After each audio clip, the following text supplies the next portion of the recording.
All right, welcome, welcome, welcome. Welcome back to the Flat Earth Challenge. So the basic challenge is to fly from New Zealand, from Christchurch, and see if we hit more land or not. If we hit more land, um, the Globers need to concede that the Earth is not a spinning ball. Super simple.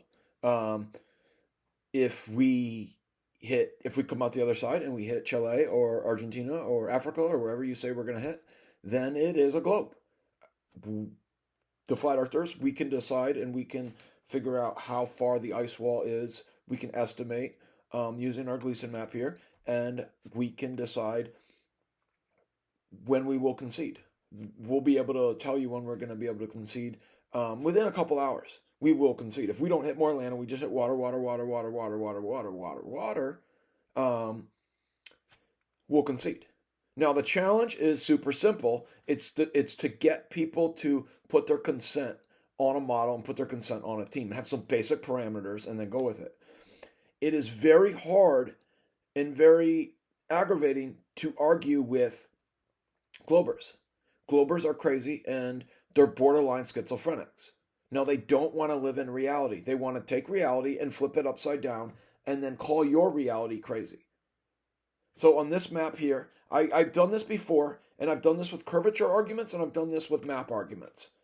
I don't like arguing with Globers about these two arguments because they won't visualize our model. They want to take their model, and their model is just 100% proven in their mind, and then they want to take the words of our model and just say it's the opposite. They do this with curvature. There was a famous experiment with this guy named Wallace. I don't know if it was William Wallace or what his name was. And there was a guy named Samuel Rowbotham. Team Flat Earth was Samuel Rowbotham, and the Wallace guy was Team Globe Earth. And there was a 6 mile stretch of a canal, and they put these flags out to see if there's curvature. Now, under the 8 miles, 8 inches per mile squared, you have a certain amount of curvature at each mile. So at 1 mile, it's 8 inches. At 2 miles, it's like 32 inches. And at 3 miles, it's like 72 inches. No, I'm just memorizing that. You can read the math. The Globers usually attest to the world being 25,000 miles in circumference. There was a guy. This is literally how they come up with this. And then you guys say, oh, yeah, we proved it, we proved it. It's the most crazy, gullible explanation on how the Earth is a sphere. So there was a guy in Alexandria, and they're like, oh, they try to sound fancy. Do you know the Greek government? There was no really Greek. They say the Greeks figured it out. The Greeks did not figure it out. There was a bunch of people that wore robes that acted fancy that came up with an explanation, and that explanation didn't appear till the 1900s. And then all of a sudden, oh, the Greeks had figured it. The people of Greece figured it out. These books of Greece that are the only books that we have from the Greek Empire. The Greek Empire did not last long, and then the Roman Empire took over. And the pagans have always used some sort of images to mesmerize your brain. That's all the stuff I get into. Okay, but let's just talk about the X's and O's and what's mesmerized your brain. Your brain has to use certain words, and if those actions don't represent those words, then you are wrong, and you need to admit that you're wrong. You can call going from Christchurch, New Zealand, and going on the coast, and you can call going straight out, and they won't. They go, well, what direction is straight out? You guys are schizophrenics if you can't just admit it's west. It's west, man. We're on the most southwest corner, and you won't admit that it's west. You want to say it's east. You're schizophrenics, man. Anyways, I get angry when I talk to you guys. So the curvature argument went the same way. So you have a boat and it goes off the horizon, and Aristotle said the bottom of the basin of the boat goes down first, and that's why it's a curve. So we take cameras and we zoom back in on the boat, and you can see the whole boat. Now, at certain miles of curvature, it shouldn't matter whether you can see the bottom of the boat or not. It is true that because of perspective, when you look, and because of your height, when you look out at a water, it is hard to see you see the water, but it is hard to, it like gets blurry and your eyes see above the water. Your eyes always will see a little bit above what you're looking at because you're looking down at it, and everything narrows in, and it narrows into a focal point. Artists can draw this for you, and show this for you. I've done an experiment at a lake, a 3 mile lake, and had someone stand in the water and just go look to see if we could see them, and then pull it in with a camera. With a camera, you can pull them and see them.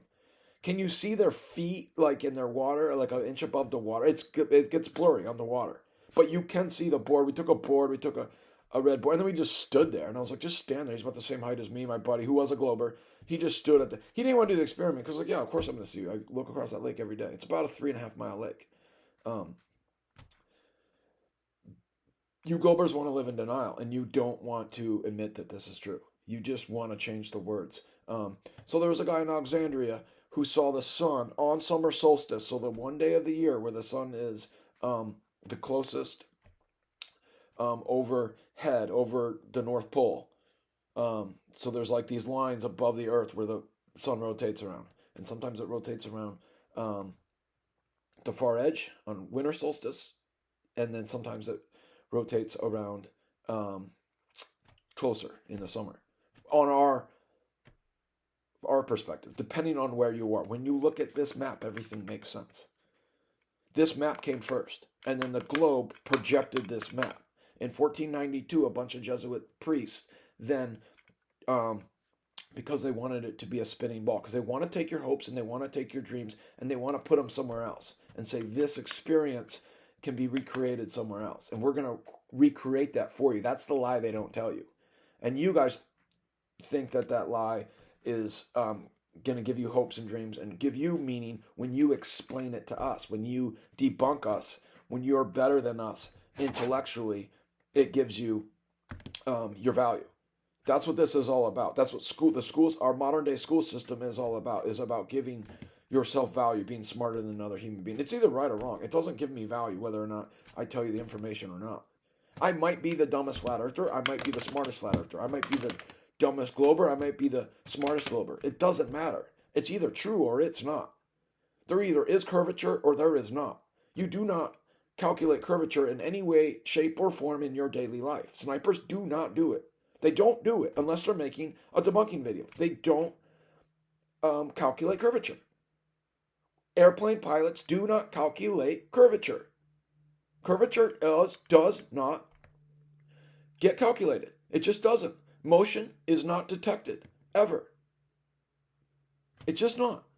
This map does work. You do use this map. They use this map for flight planes. They just lie and they put it on a different screen for us to confuse our minds. And then you want to confuse my mind saying the distances. We're gonna go here. So here,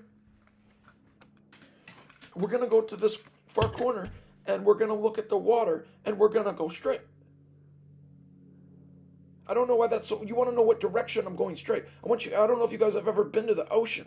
I want you just to go to the ocean, and I want you just to look out at the ocean, and we can use a compass and we can point it north, and then we can go west from that compass, and we'll make sure we just go due west.